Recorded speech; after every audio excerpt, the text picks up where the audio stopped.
Okay, in the name of God, the compassionate, the merciful. Hello, everybody. Hope you're doing great. You're watching FOADEBATE. Today, I'm honored to host Daniel Kovalik, an American lawyer and human rights advocate who teaches international human rights at the University of Pittsburgh. In this meeting, I'd like to discuss Trump's peace plan for Gaza and its implications as precursor, actually, to potential actions against Iran. Thank you so much, dear Daniel, for accepting my invitation, and good to be with you.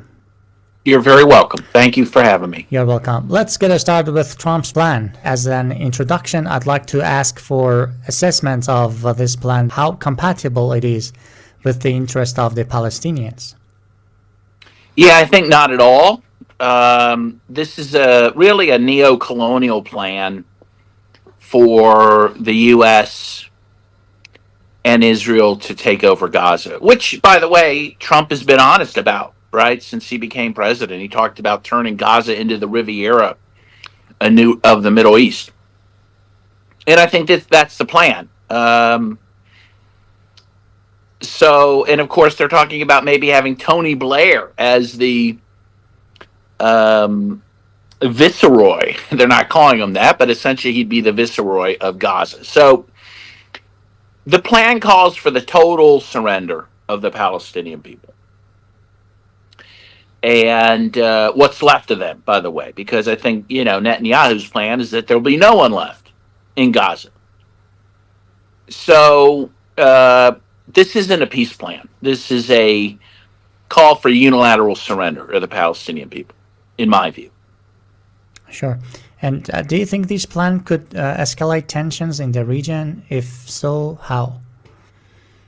Well, yes, perhaps. First of all, part of the plan, just one example, is that Israel would continue to stay and occupy the Philadelphia corridor. Yeah. And that is in direct violation of the peace deal between Egypt and Israel that was signed in the 1970s. Right? Right. So how that's going to work, I don't see.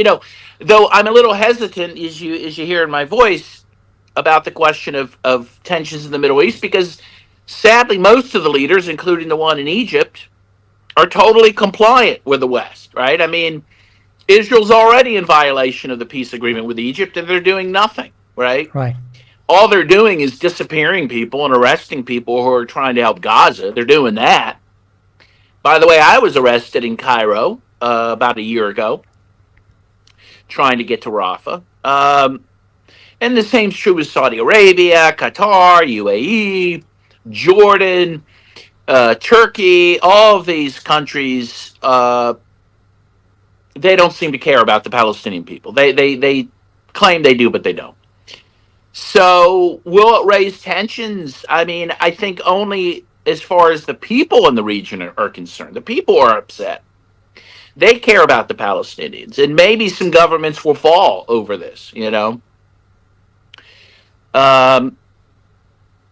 yeah, I mean, it's hard to say. And as far as countries like Iran and Lebanon and Yemen go, I don't see how the tensions could increase any further. I mean, the tension's pretty great to begin with. So I don't know. And it does seem, again, like most of the countries that I mentioned outside of Iran, Yemen, and Lebanon seem okay with this peace deal. In fact, they're encouraging Hamas to sign it, right? So I don't know that it'll raise tensions. What I do know is it will destroy the rights of the Palestinian people. How do you see the backstage of this signing of the agreement? I don't think it's going to happen. Look, I don't think this is a serious agreement. I don't think Hamas can sign it. They've already said, "Oh, we'll do this. We'll release the hostages right away," which I think, frankly, is a good move on their part. I think that makes sense. It takes away a huge, excuse for Israel to do what it's doing. But it's also made clear that they're not willing to sign the rest of it. Right? They want further negotiations over it. So I think if Trump and Netanyahu insist on the deal as written, it's not going to happen. It won't happen. Mm-hmm. Oh, And I think certainly as far as Netanyahu's concerned, he doesn't want it to happen. right. I think Trump may want it to some extent. He wants a Nobel Peace Prize. He knows Israel's becoming more and more unpopular in the United States. So, but Netanyahu doesn't want it. There's no way. There's no way this deal's going to go through. Right.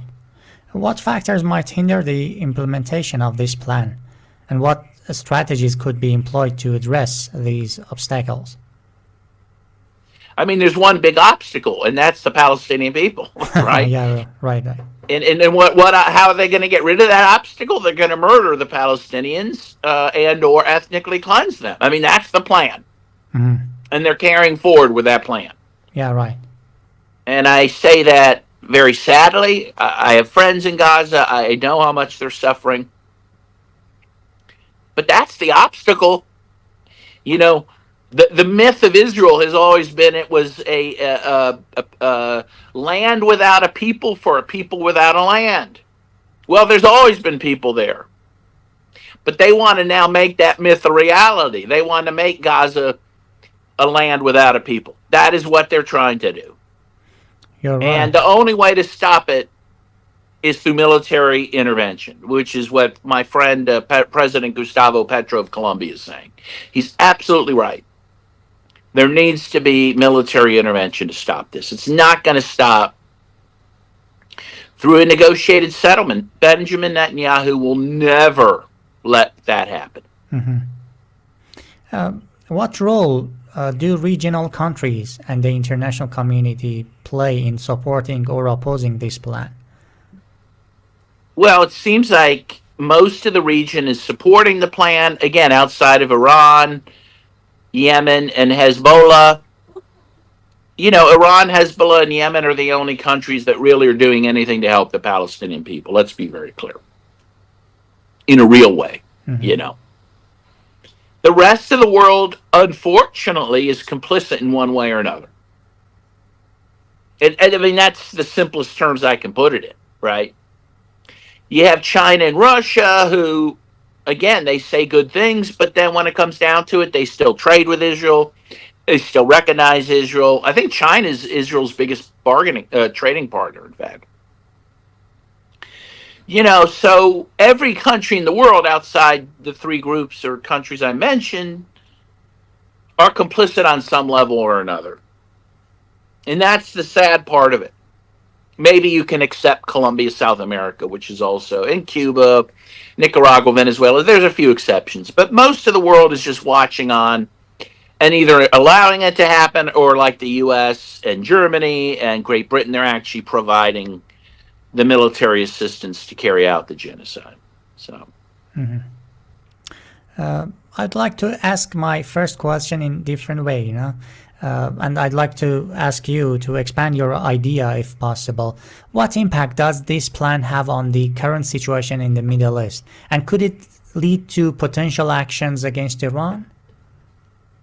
well, first of all, I think there's going to be actions against Iran, whether this peace agreement happens or not. Let's be very clear. Yeah.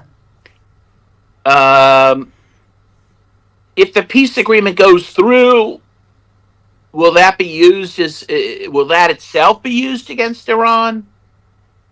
Again, I think something will be used against Iran. I don't think they need that excuse. I think that there may be an attack on Iran very shortly. I mean, that's what I'm given to understand from various experts on the subject. So,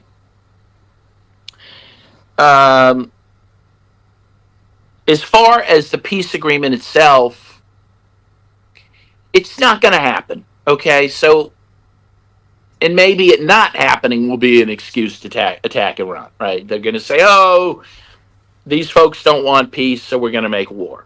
I mean, that I could see happening, but it's not going to be agreed to. So, I think there's no reason to worry about the repercussions of it because it ain't going to happen. That's my view. Fantastic. Now let's turn to the Iranian plan, which was registered with the United Nations Security Council in 2019. I'll briefly outline this plan before handing the discussion over to you. The overarching title of the plan is the holding of a actually national referendum in the territory of Palestine. This proposal actually aims to create a sustainable and just solution to the Palestinian issue and to ensure the fundamental rights of the people in this land. Unfortunately, this plan, which stands in stark contrast to Trump's proposal, has not received much attention on the international stage. Now, considering all the conditions I mentioned, I'd like to hear your thoughts on this plan. Do you see its implementation as feasible and beneficial? Well, absolutely. I mean, it's basically the one state solution that I think a lot of us have been talking about, which is one Palestinian state with one person, one vote. Very simple. Yeah. And that's what the West claims that's the best system in the world, right? Isn't that where the West overthrows governments on the basis that everyone deserves a country with one person, one vote? So, no, I think that makes sense. Now, is it feasible? It's feasible, but it will only happen again if there is an international intervention to make it happen, right? Because Israel will not go along with this peacefully. That's just the truth. But yeah, of course, this is what we should be working towards.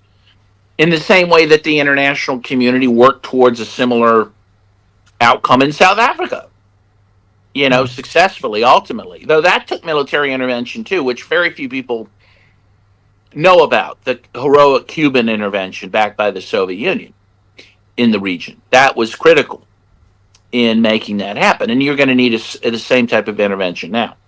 But yeah, no, I think that plan makes a lot of sense. Yeah. There is a problem here. Given the media propaganda and the extensive promotion of Trump's plan in the media, what strategies can we employ to break through this narrative and introduce the alternative plan? Well, I think it's happening now. Look, I think we keep doing what we're doing. I think that we are winning the narrative war. Israel knows that, and they're very upset by it. That's why there's been this new purchase of TikTok. They hope that Israel will be able to influence that now, and that's why CBS is now apparently CBS News will be under the control of the Zionist news person from the New York Times, Barry Weiss, because they know we're winning the narrative war. So I think we just keep doing what we do. We tell the truth. We promote, again, one person, one vote in Palestine. And we continue to pressure our governments to do something to back that, right? And to pressure Israel on this. As an American, my job is to protest and prevent call on my government to stop funding the war, to stop giving arms to Israel. If that happened, Israel would collapse overnight, right? I mean, so I think all of us have to demand that sort of solution. Great. If there is anything that hasn't been addressed and you would like to discuss, I'm all ears. Just that I do believe that the Palestinian issue is the moral issue of the 21st century. And, people like Nelson Mandela, like Fidel Castro would say that, the liberation of all humanity is tied to the liberation of Palestine. And I believe that. I do believe that. Thank you. And we have to work towards that and fight towards that and be willing to die for that. Exactly. Thank you very much for your taking the time to be with us today. I hope these discussions constructively pave the way for the voice of truth to be heard around the world, and that we soon witness the collapse of domination system, inshallah. Okay, thank you so much. Take care of yourself, and best wishes for you. That was a very nice conversation. You're Thank you, welcome. my friend. Bye-bye.